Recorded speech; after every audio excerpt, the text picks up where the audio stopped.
We were we were just discussing how blood pressure is determined, and so we're going to get a little more granular now to start discussing that. And this, just to clarify, is a pickup from where the intro and assessment portion of this presentation cut off. So what we're picking up here now are the three major compartments where fluid rests in the body. The ones I want you to give attention to are the ones with the arrows here. Intracellular fluid, and then the two compartments that are part of the extracellular fluid are the interstitial space and the intravascular space. The reason we care about these three spaces, and I don't care that you give any attention to the transcellular space, I'm not worried about that right now. The real focus, our primary set point, what we really care about is the climate of the intracellular fluid. That is where what is going on in the body is determined within the cell. That's where most of the fluid in the body resides. And that environment is where life is happening or not happening, is within the cell itself. The spaces around it have to do with how are there to affect how nutrients and elements that we need pass in and out of the body, namely potassium, magnesium, sodium, phosphorus, chloride, those things, for example, and then proteins, carbohydrates, and fats. They all move in and out of this intracellular environment, but they have to move into the intravascular space through the interstitial space into the cell. And that process, the primary process that drives that is osmosis or passive diffusion. Now, the intravascular space is what we use to determine the climate, the internal climate of the cell. The intravascular space is a space we can easily access to draw labs and other levels to determine what the cell needs. But what we really care about, again, is what's going on inside the cell. So, to that end,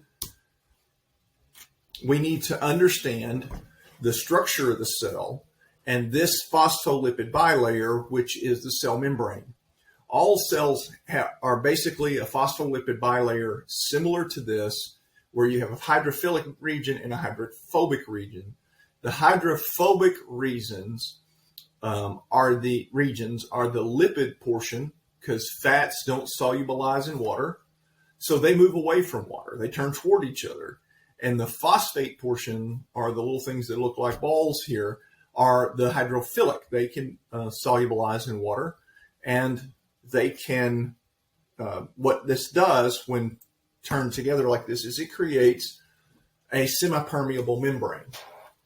What that means is there are things that can move through the membrane without a site or a channel, and there are things then that have to have a channel through which they pass, such as proteins and other chemicals, neurotransmitters and things like that, for example, that have to have a signal that creates an opening or that creates a transmission of information across the cell membrane.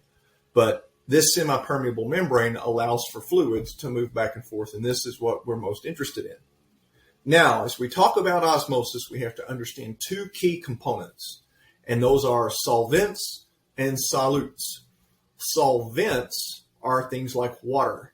Any solution in which things can be dissolved, that's a solvent. For the sake of our conversation, we're going to refer to water.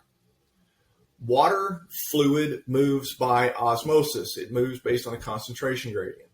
And we're going to talk about that more as the class goes on. Solutes are things that can be dissolved in solution or are dissolved in solution.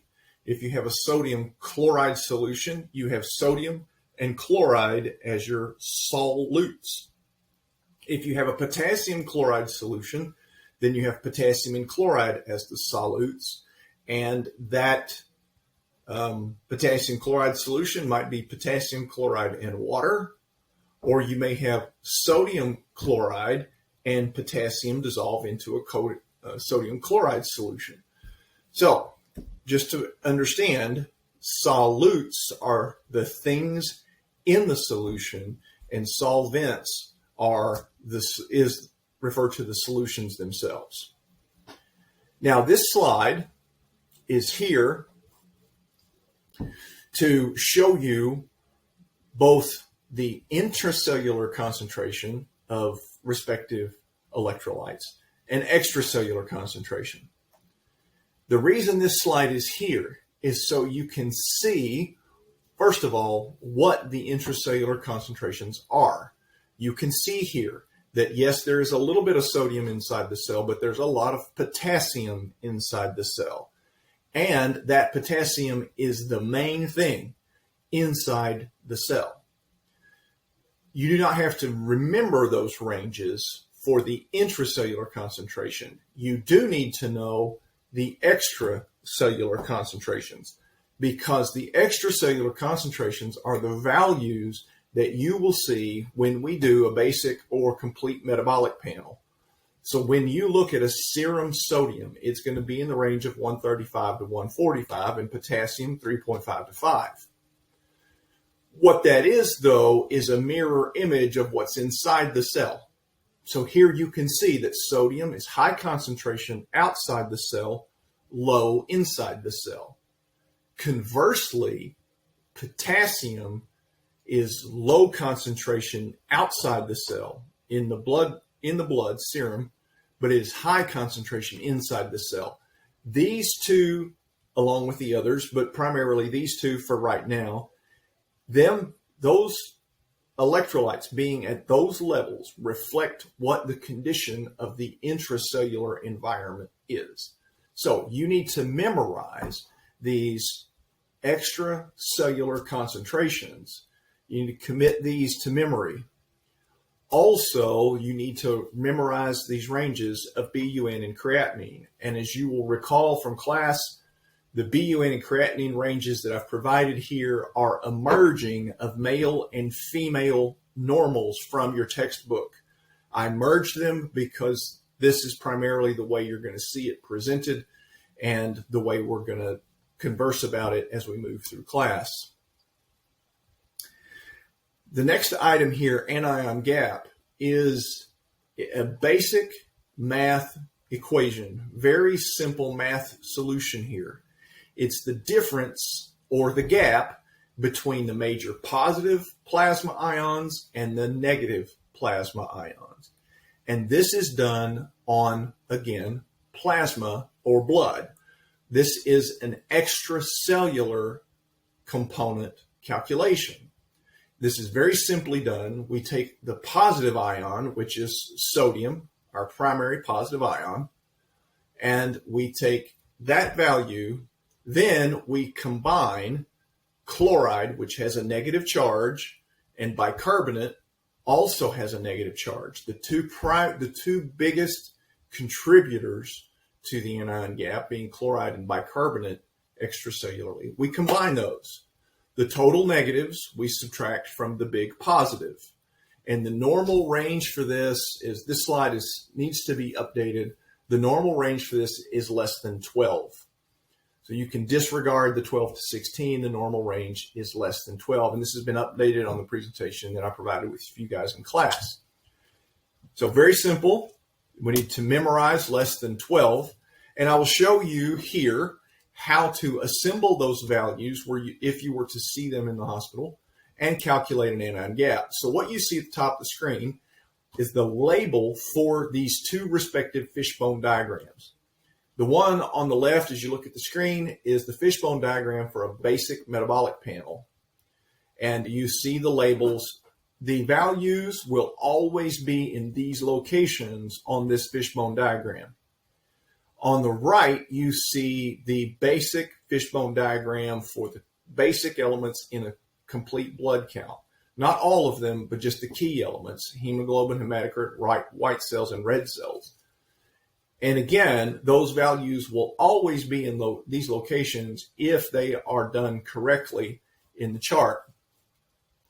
The arterial blood gases come as a completely different set of lab values, and that is where you'll get a bicarbonate value.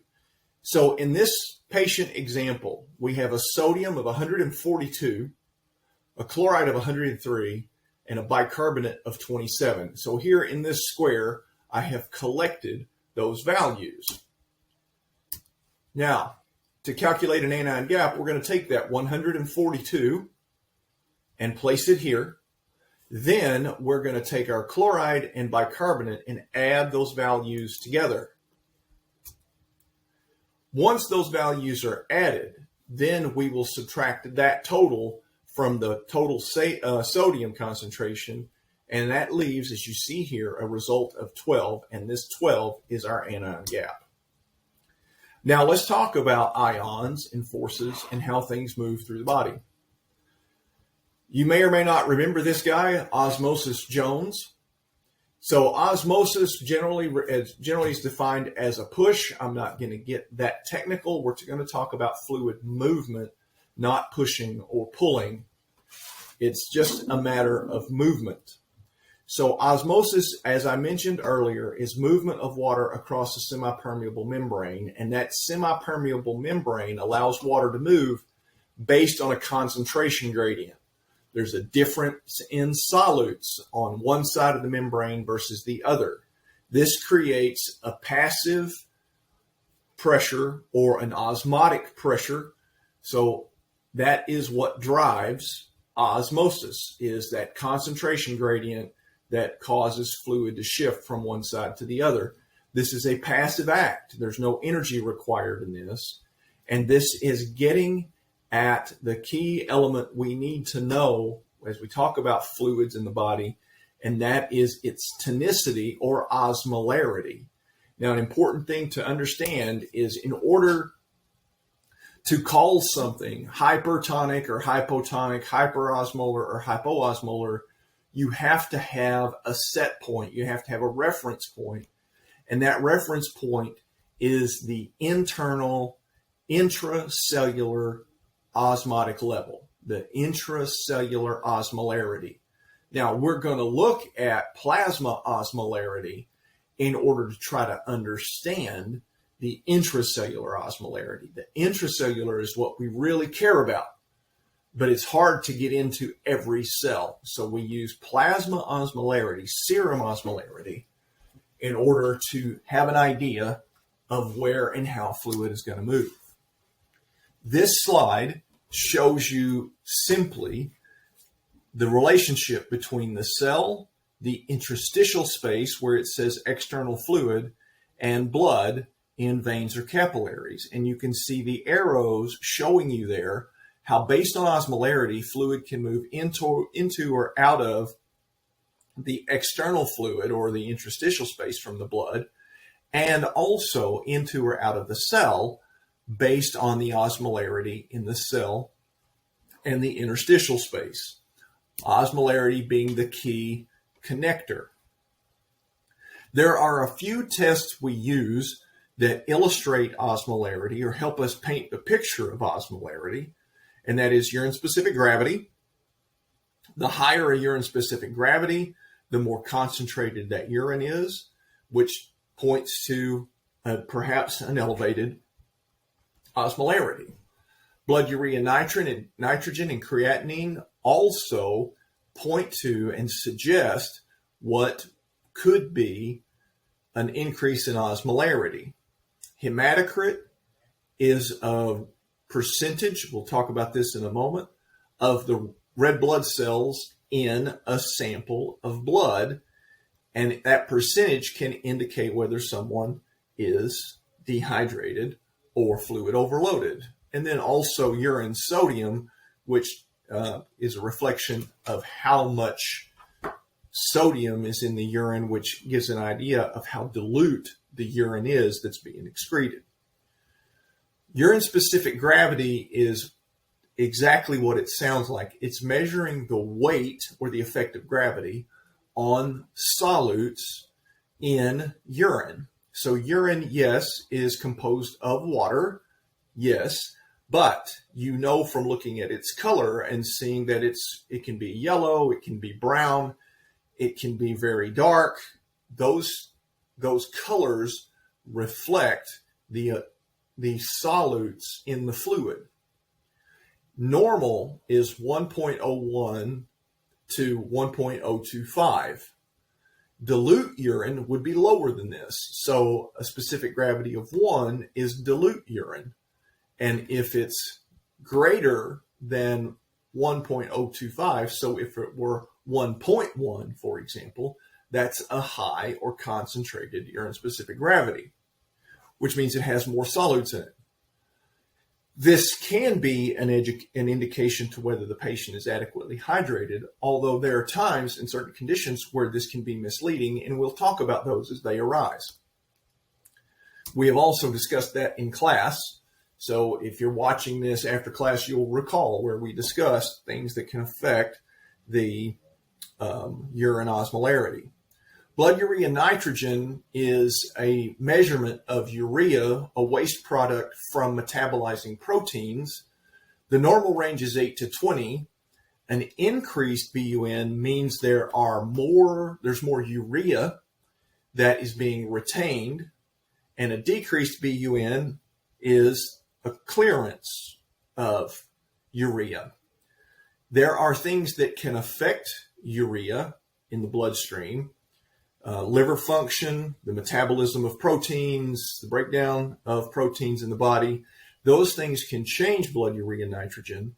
So while it is an indicator of osmolarity and kidney function, it can't always be 100% reliable that when you have an elevated BUN, your patient is dehydrated, and when you have a decreased BUN, that your patient is fluid overloaded.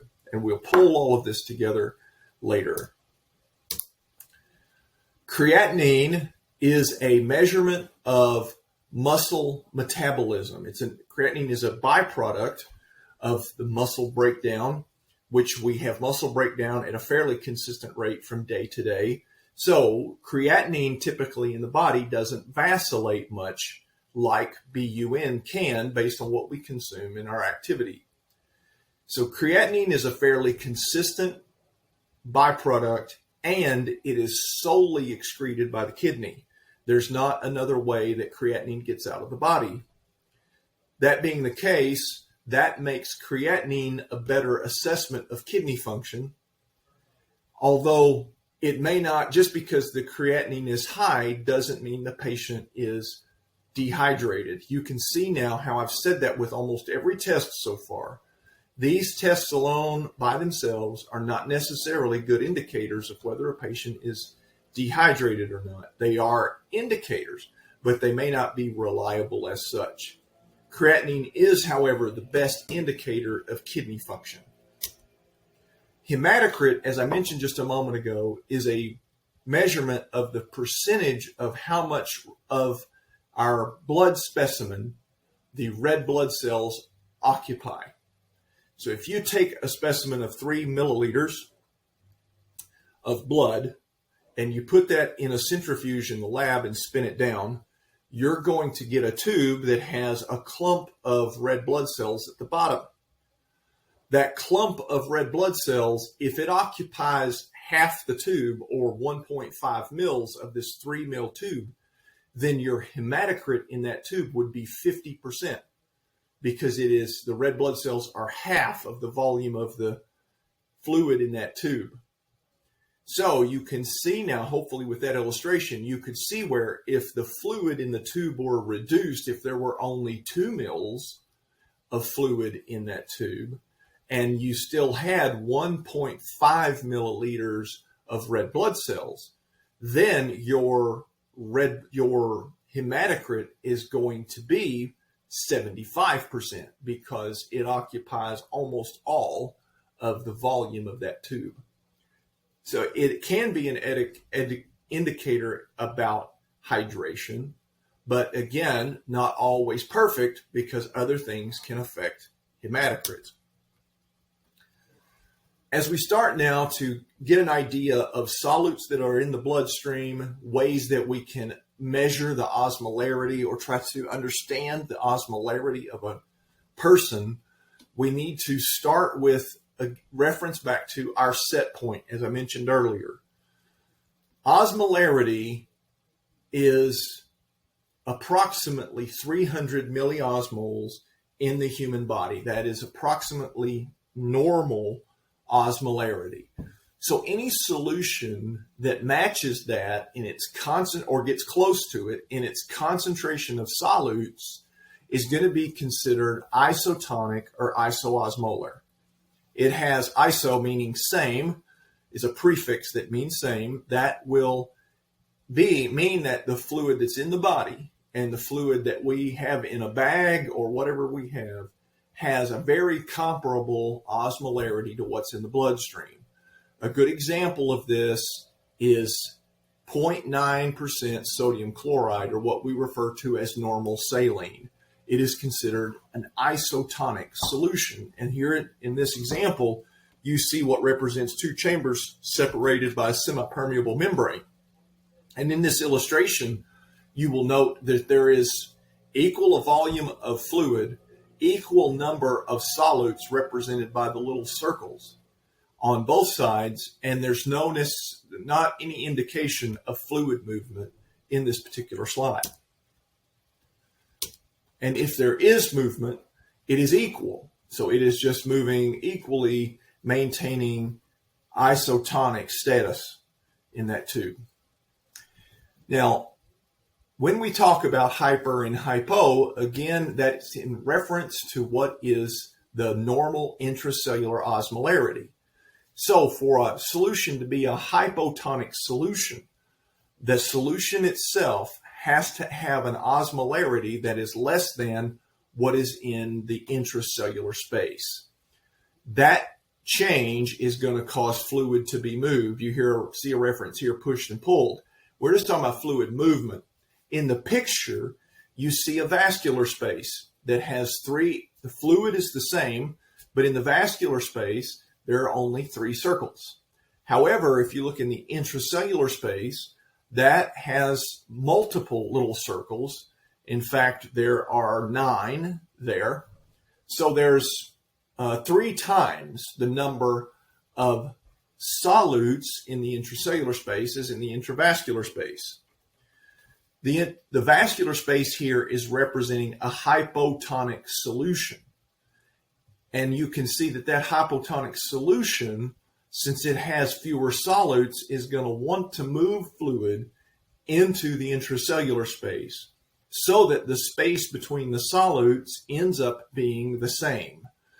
An example of a fluid like this is 0.45 sodium chloride, or what we call half normal saline.